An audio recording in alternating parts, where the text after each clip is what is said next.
Alright everyone, now we talk about Liz Cheney a little bit again, specifically though not her the person, because of course she's Dick Cheney's daughter, she's a desperate neocon, so just a Republican partisan. She's the old face of the Republican Party, the Cheneys, the Bushes, the Romneys, the sleazebags like that. They're what used to be.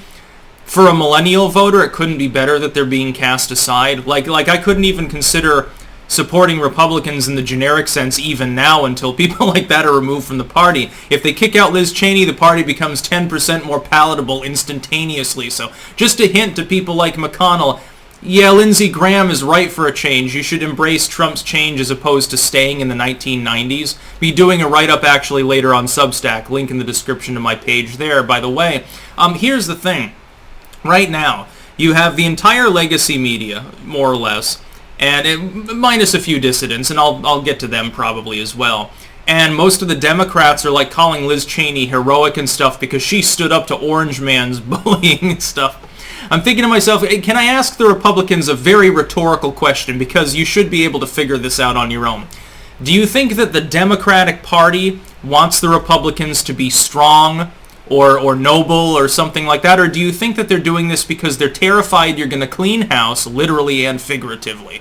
Get rid of the weaklings like Romney and Cheney that are dead weight on your political party, and that they want you to be weak so they can win elections. Because that's kind of the fucking point. Because when you win, you get the salary as well as the book deals and stuff. You know, the winner gets an extra zero added onto those book deals from China, you know. And they get an extra zero added on to the price per plate when they're talking to a Goldman Sachs board meeting.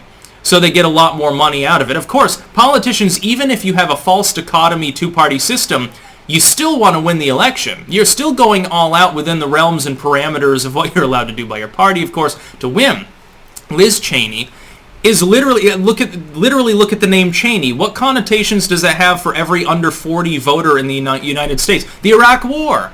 And spying on U.S. citizens and terrorism and stuff, it's not positive connotations. Liz Cheney doesn't bring anything particularly unique to the table. But the Democrats are pretending that she's a strong, empowered woman somehow, despite the fact that she votes with McConnell 90% of the time, simply because of the fact that she says, well, Trump caused an insurrection and I disavow. Playing the disavowal game with the Democrats will cause you to lose. Just a key to you. There's a reason why Rachel Maddow is praising Liz Cheney. It's not because she has a vagina. That's not why. That's not the reason. The reason is because she disavowed Trump. And the thing is, they are fucking terrified that the Republicans will go from what it was in the 80s or the 90s, which is pro-war, corporate welfare, fixated on id poll issues like gay marriage or something, which is now a dead issue, and cowardly. That was the Republicans. They'd say that we're going to stand our ground forever from our cold dead hands while you take some right or privilege, and then immediately the Democrats would invoke race or sex or something like that, and the Republicans would cower fearfully, and 90% of them would flee the battlefield. The handful that are left over were always castigated as being hateful. No, we disavow them too. They're just the fringe of the party, but we can't get rid of them because they represent some far-right constituency in the middle of Wyoming or something. It's David Duke or some shit like that. That was the GOP of yesteryear. The GOP of today has embraced the concept of, hey, if we act like the Democrats and hold rank, and we don't play the disavowal game and we just roll our eyes at these people and invoke the concept of free expression, we tend to win a lot more often. It's magical how that worked. See, this is the way the Republicans were in like first-term Reagan. But they lost that fervor because Herbert Walker comes along, he fails. Clinton basically out-Reagans the Reaganites, and the rest is history. The last paradigm was ruled by neoliberals and neocons because the only Republicans that were ever permitted to win were people like W and Romney who do the same thing. They were willing to play the Democrats' game and just be a partisan with a different letter after their name. Mitt Romney is no different from Joe Biden. They are basically identical. George W. Bush is no different from Obama. They are basically identical. People who proclaim them to be different are definite partisans. They don't understand political ideology, they're not looking at these people's platforms, and they're not picking apart the meaningful details of laws and of regulations and all the other things government is involved with doing. From the outside looking in, as a third-partyist / independent / sometimes bitterly apolitical at times in a roundabout manner, the two parties are basically fused. You have finally, for the first time in a long time, dipoles being created. You have a far left, the Gang of Four / Geek Squad with AOC and the other losers there, and Warren trying to tag along but not successfully, and Sanders and a few state-level figures on the one hand.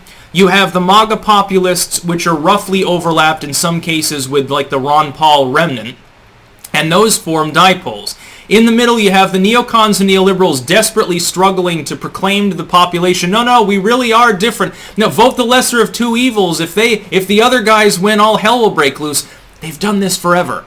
The fact is, and I'll be analyzing this later, the two parties have thrived for several decades now in this paradigm on the basic premise that they can promise things that are drastically different than the other party, the other guys, and then fulfill very little of them when elected. And the idea is that the electorate goes back to sleep and deals with it simply because they've been indoctrinated into partisanship.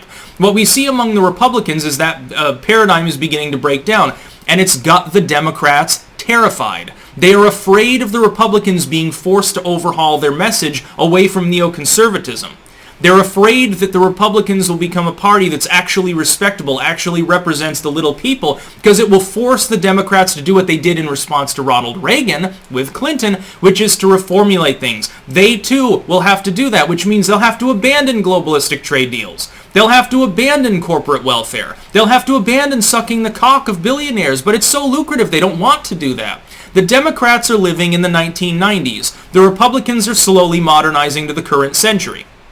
And that's basically the paradigm as we see it today. The Democrats need to get absolutely annihilated. Now, this is a message to Democrats too.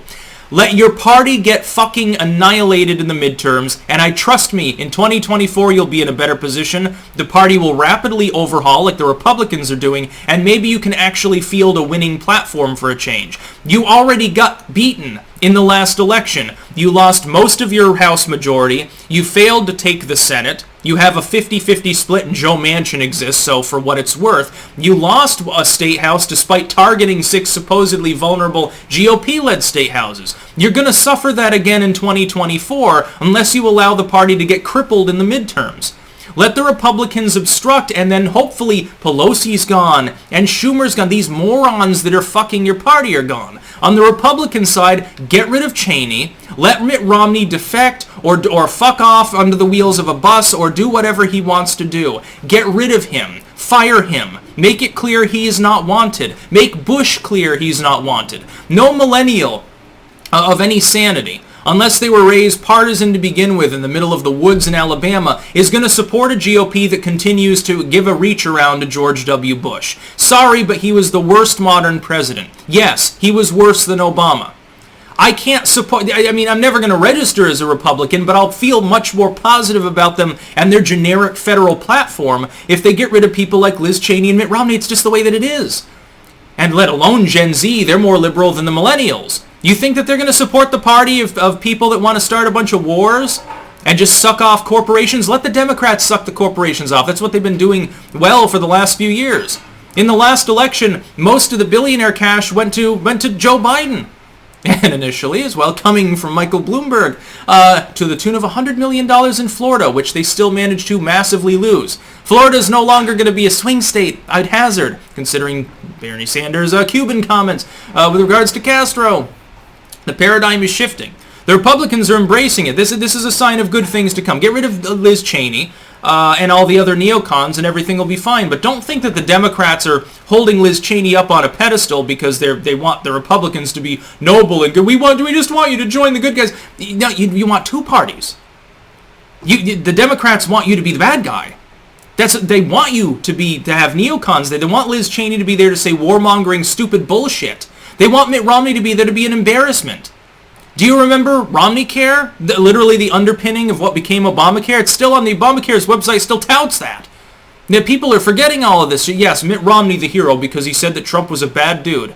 Liz Cheney, she disavowed, took a knee, and apologized for something that never happened, namely the so-called insurrection at the Capitol that Trump never had anything to do with.